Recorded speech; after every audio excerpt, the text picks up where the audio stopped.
Muy buenos días, alumnos. La clase de hoy va a referirse al núcleo y respecto a él vamos a conocer la historia, su evolución, estructura y componentes, la ultraestructura de la membrana nuclear y las funciones. Entonces, el objetivo concreto de esta clase es poder integrar todos estos aspectos en la ultraestructura nuclear. Para conocer el núcleo es importante recurrir a la historia de su descubrimiento. También hacer referencia a la evolución, o sea, de qué manera una célula se convirtió desde carecer de núcleo a una célula nucleada. Posteriormente vamos a adentrarnos en la estructura o ultraestructura y sus componentes, la descripción explícita de la membrana nuclear y las funciones que este organoide posee. Para hacer historia, como dijimos recién, y vamos a hacerlo de manera muy breve, fue importante la fabricación o el descubrimiento del microscopio que permitió que Robert Hooke hiciera las primeras observaciones de células en tejidos vegetales. Posteriormente, Leeuwenhoek también observó algunas células rojas, eritrocitos, en sangre de peces. Posteriormente, Felice Fontana también dio un gran aporte respecto a la transmisión de los gases a través de las membranas celulares. Bauer y Robert Brown hicieron un gran aporte respecto a la teoría celular. Haciendo referencia al proceso evolutivo que tuvo el núcleo, el gran salto fue a partir de la aparición de la membrana nuclear que rodeó el material genético. Esto permitió dar lugar con posterioridad a la pluricelularidad, o sea, que de una célula donde solamente tenía una membrana celular y carecía de núcleo, todo el material genético estaba disperso de tal manera que se encontraba desorganizado. Estas células recibieron el nombre de células procariotas o también denominadas procariontas, porque el prefijo pro significa antes, carión significa núcleo. Recién hablábamos del gran salto evolutivo, en que consistió en que por determinadas condiciones ambientales el material genético logró rodearse de una membrana, evolucionando así a las células verdaderas o también denominadas células eucariontas. El concepto eu, el prefijo eu, corresponde a verdadero y carión núcleo. ¿Por qué fue importante, dijimos recién, la aparición de células eucariotas o bien la evolución hasta estas estructuras? Porque el núcleo organizado logró una división, pero a la vez una cohesión entre estas células, permitiendo de esta manera la conformación de tejidos, órganos y posteriormente sistemas. En las imágenes superiores tenemos al lado izquierdo una fotografía de una bacteria, o sea, una célula procariota, y a la derecha de ella tenemos un esquema representativo de cómo habría sido y cómo es en la actualidad una célula sin núcleo. En las imágenes inferiores tenemos hacia la izquierda una fotografía visualizada con microscopio óptico donde podemos ver, y la réplica hacia su derecha, donde podemos visualizar perfectamente el núcleo fuertemente teñido que corresponde en realidad al contenido cromatínico. Y por último podemos ver un corte histológico de un tejido.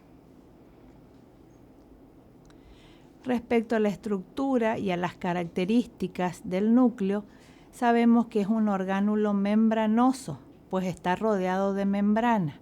Generalmente ocupa la parte central de las células, pero a veces se puede disponer en las zonas cercanas a la membrana plasmática. Todo esto va a depender del tipo celular y de la función que la célula desarrolla. En muchos casos, el núcleo es único, pero también puede haber células bi o plurinucleadas. ¿Qué posee el núcleo? Si volvemos al concepto de organoide membranoso, posee una membrana doble, porosa y semipermeable, con características bioquímicas muy similares a la membrana plasmática. Es una membrana doble, donde podemos visualizar una membrana externa totalmente tapizada o tachonada de poros, una membrana interna y entre ambas membranas un espacio denominado lumen, que es muy particular porque contiene varios componentes bioquímicos de características muy específicas. La membrana plasmática tiene diferente composición proteica. La membrana nuclear externa está totalmente asociada o íntegramente asociada con el retículo endoplásmico rugoso, asociada con ribosomas, y la membrana nuclear interna posee una característica más lisa, pero que está asociada generalmente con componentes del citoesqueleto que le dan sostén. Dijimos recién que el espacio entre ambas membranas se llama espacio luminal o lumen, o también se conoce con el nombre de espacio perinuclear. En esta imagen podemos ver un esquema muy representativo y detallado de lo que corresponde al poro nuclear. En realidad, como es una estructura muy compleja, recibe el nombre de complejo de poro nuclear, donde se han identificado hasta el momento 100 proteínas diferentes y que se ordenan con una simetría octogonal casi perfecta.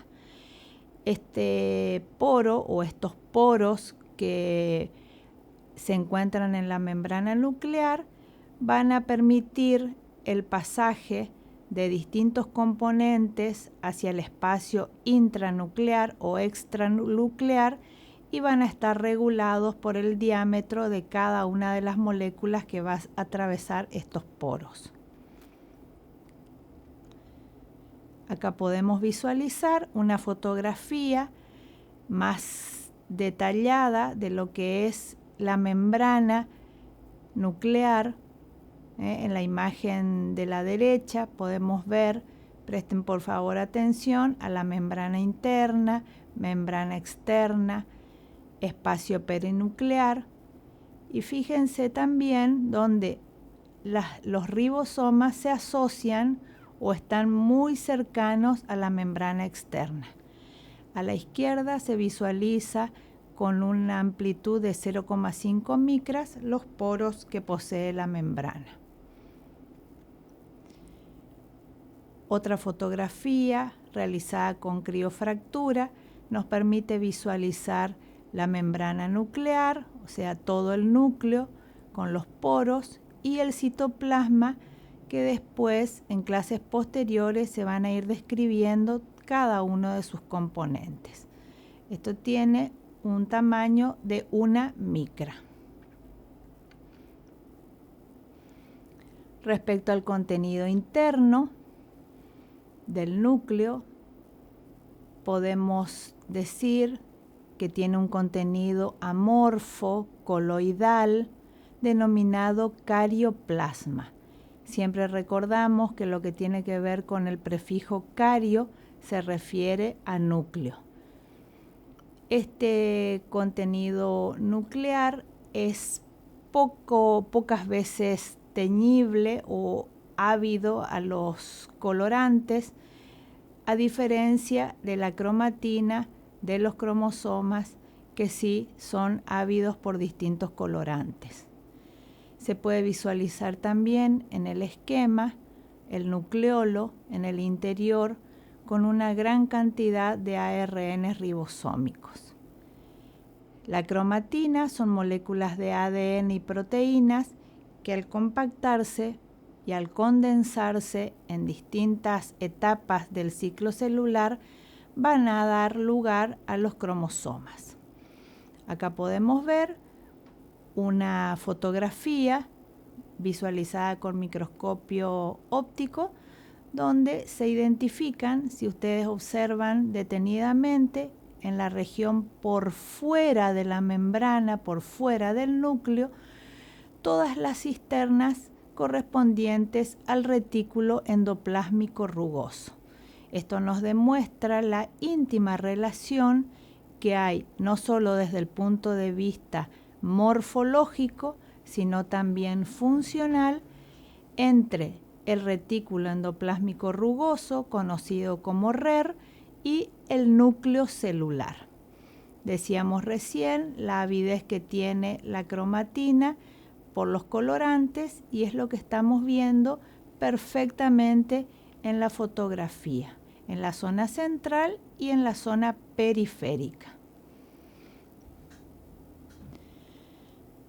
Yendo a las funciones de este organoide, siempre hablando de una célula evolucionada, o sea, un organismo pluricelular, el núcleo es quien interviene principalmente por su contenido en los procesos de replicación y transcripción de los ácidos nucleicos.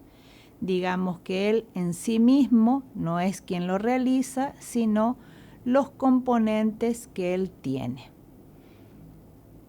Acá podemos ver el proceso de replicación, la transcripción y posteriormente la traducción en proteínas. Otra de las funciones primordiales y que está relacionada con el contenido es el hecho de almacenar la información genética. Sabemos que el ADN es la molécula que posee y que también transmite los caracteres hereditarios de células madres a células hijas y así se da en lo sucesivo de generación en generación.